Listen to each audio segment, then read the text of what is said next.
Olá, eu sou Suzana Styling e hoje eu trago aqui para o canal mais uma vez o quadro de poesias cujo título é Olhos de Suzana, Olhos de Poeta, onde eu falo da poesia de poetas brasileiros contemporâneos e também de poetas internacionais. E hoje eu trago especialmente poesias de alguns poetas do movimento neomarginais. E estes poetas eu conheci neste ano de 2026 na Feira Literária de Santa Catarina, aqui em Joinville, e foi um grande prazer conhecê-los, ver a forma com que eles enquadram o mundo, como eles interpretam o mundo. E esse nome neomarginal também me causou surpresa, eu ainda não tinha conhecido, mas é claro, a gente conhece o movimento marginal que aconteceu no final dos anos 60 e pegando fortemente os anos 70, onde os poetas que se viam à margem daqueles movimentos literários acadêmicos, eles expressavam a sua literatura de um modo muito particular, então era mais ou menos um corpo a corpo, né? Uma entrega da sua poesia pelas ruas, diretamente ao público e feito nos mimeógrafos, mas era uma forma livre de se expressar e era o que eles podiam fazer, né? Eles não tinham todo aquele amparo que os academicistas teriam, que os grandes literatos tinham, né? Com apoio de editoras fortes, enfim. Bom, chegando então aqui para o Neomarginais, eles têm uma proposta que não se trata da mesma coisa. Tudo que tem um novo nome, tem uma nova proposta, um novo olhar. Então, se parte daquilo. Então, não tem também esse grande apoio de editoras fortes, né? E ele se propõe a fazer uma entrega da sua poesia, sim, nas ruas, né? Eles vão atrás do leitor. Aquela frase famosa de Milton Nascimento, todo artista tem que ir aonde o povo está. E é exatamente isso que eles fazem. Eles vão nas feiras literárias pelo Brasil afora e nas ruas de São Paulo, onde eles se concentram fortemente e vão distribuindo os seus, e vão fazendo a venda dos seus livros, vão participando de saraus literários. E nesse encontro multi-artístico, eles acabam expondo sua arte. Então, na verdade, os neomarginais são multiartistas independentes e este grupo foi formado pelo escritor Vitor Miranda. E segundo o Vitor Miranda, a proposta dele é ironizar esse mercado editorial ou tensioná-lo, né? Eu conheci uma das obras de Vitor Miranda, comprei este livro dele, O que a gente não faz para vender um livro. Então você percebe claramente o jeito provocativo que ele tem de se manifestar. Ele busca romper com o tradicional e nessa fala, nessa expressão dele, através da sua escrita, você encontra coisas chocantes. Eu mesma me senti assim assustada com o que eu lia, porque ele tem um jeito muito escrachado de se manifestar. O Vitor tem a sua forma de escrita muito diferente do tradicional, ele não respeita aquelas regras gramaticais de pontuação. Então ele esbanja espontaneidade na sua maneira de escrever. Então, como todo bom provocador, né, o que é uma provocação? É uma busca por uma resposta, né? Quem está provocando, está, na verdade, exigindo, puxando uma resposta. Então, essa forma de escrita de Vitor Miranda me faz muito pensar nessa questão de... É como se ele instigasse você a responder, então, à altura ou de um jeito diferente, mas que saciasse, talvez, um espaço, me pareceu, né? Então, essa é uma análise minha, me pareceu alguém com um buraco na alma, e ele busca preencher esse espaço, mas ele quer dividir isso com você, sabe? Eu tive a impressão de que ele instiga você a construir com ele, sei lá, um novo caminho, talvez seja isso. E eu gostaria de ler aqui um trecho de um dos contos dele. O título é Puteiro Surrealista. Sonhei que era promotor de puteiro em Pinheiros e ficava falando para os rapazes que passavam. Quer conhecer as meninas? Não paga para entrar. De repente acordei com o grito do chefe. Eu era um office boy num almoxerifado que saiu para entrega e entrou de graça no puteiro. Acordei de novo e já era um barman do puteiro. Abrindo a cerveja e acordei já sendo a garota deixada de canto que dormiu entediada.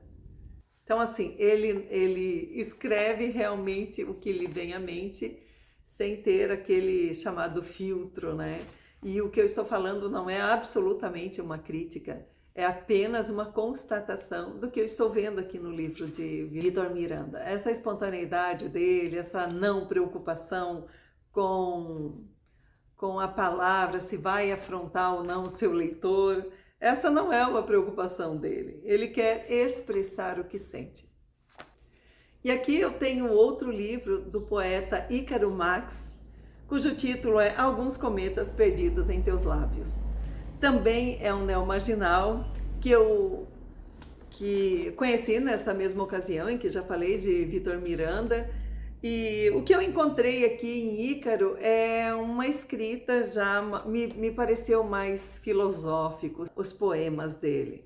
Sabe aquela questão do existencialismo, essa observação do ser humano, das coisas. Eu achei muito aprofundado o olhar desse poeta. Gostei muito do jeito como ele escreve, suas análises através da poesia.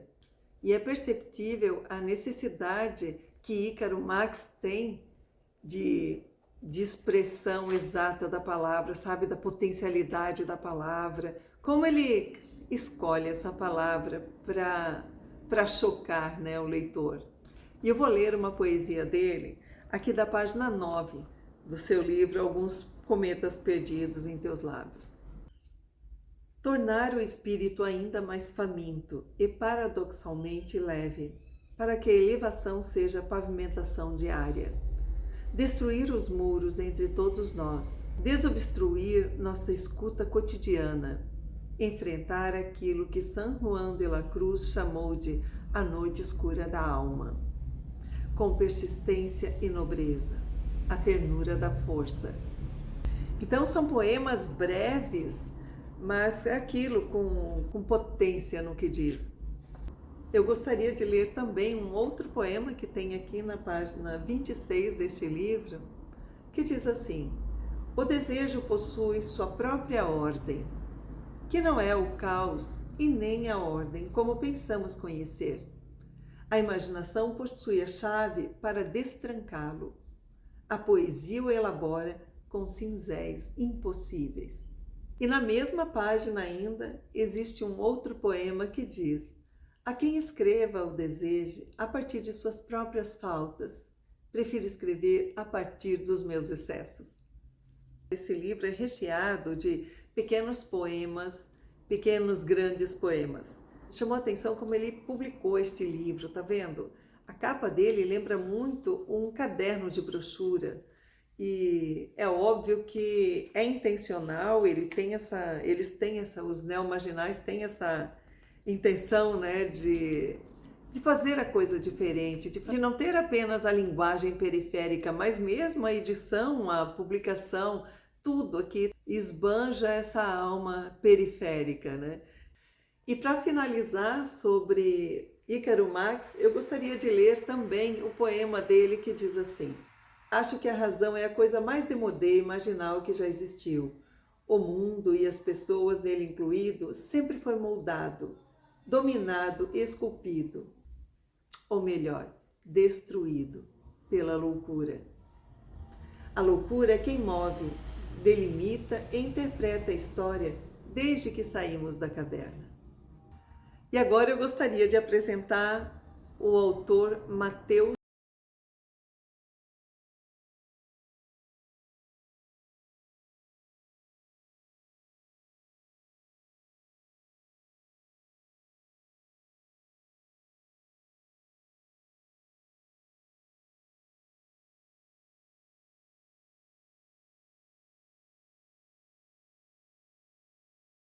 E eu quero dividir com vocês o que a página 85 deste livro traz.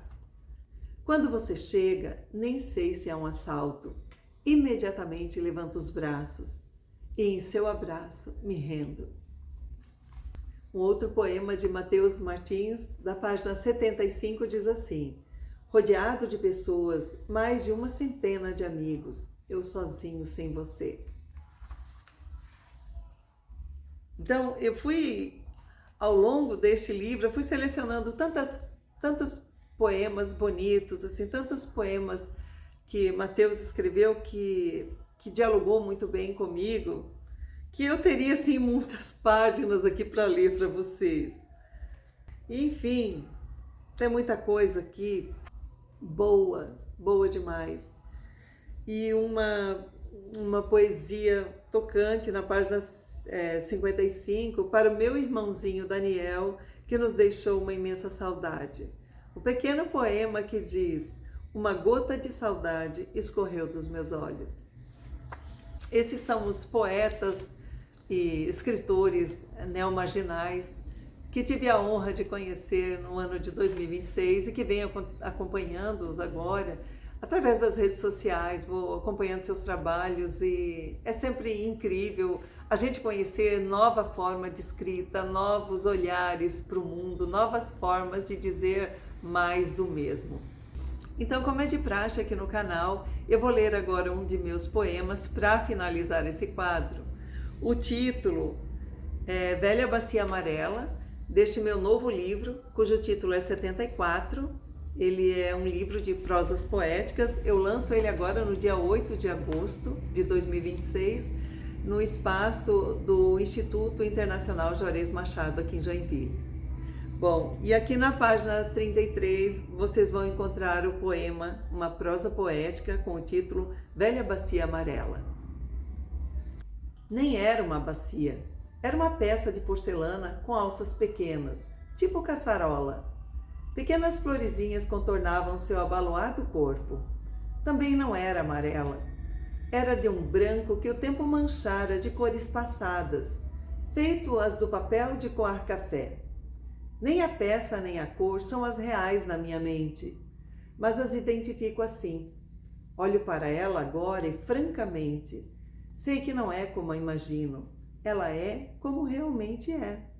Nossa memória falha e nos prega peças à medida que lhe permitimos, mas no exercício de honestidade posso ver claramente como ela é e não como eu aguardei. É difícil lutar contra a memória. Susana Styling. E por hoje é isto. Eu espero que você tenha gostado do quadro de hoje, Olhos de Susana, Olhos de Poeta, e aguardo você no próximo vídeo. Um grande beijo e até lá!